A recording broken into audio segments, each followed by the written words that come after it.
The 19th of April 2018, 14:45 Press Release 205/18 Foreign Affairs. These restrictive measures consist of a travel ban and an asset freeze. The 4 individuals have been involved in deceptive financial practices which are suspected of contributing to the DPRK's nuclear-related, ballistic-missile-related or other weapons of mass destruction-related programs. The EU's sanctions regime against the DPRK is its toughest on any country. These sanctions were adopted in response to the DPRK's nuclear weapon and ballistic missile development activities, which are in breach of numerous UNSC resolutions. The EU not only transposes the sanctions imposed by the UN but also has its own autonomous sanctions regime on the DPRK, which complements and reinforces the sanctions adopted by the UN. The additional listings adopted today are part of the EU's autonomous sanctions regime against the DPRK.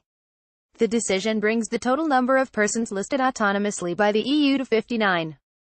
In addition, the EU has frozen the assets of 9 entities as part of its own sanctions regime. It has also transposed all relevant UN Security Council resolutions, which impose sanctions on 80 persons and 75 entities currently listed by the UN. EU foreign ministers discussed the situation on the Korean peninsula with the South Korean Foreign Minister, Kang Kyung-hwa, on the 19th of March 2018, in light of the recent announcements made by the DPRK's leadership and looking ahead to the summit between Kim Jong-un and South Korean President Moon Jae-in scheduled for April and the announced meeting between Kim Jong-un and U.S. President Donald Trump. They welcomed South Korea's efforts to de-escalate tensions on the peninsula and improve intra-Korean relations, and to create the conditions needed to work towards a diplomatic solution aimed at the complete, verifiable and irreversible denuclearization of the Korean peninsula. The legal acts were adopted by written procedure.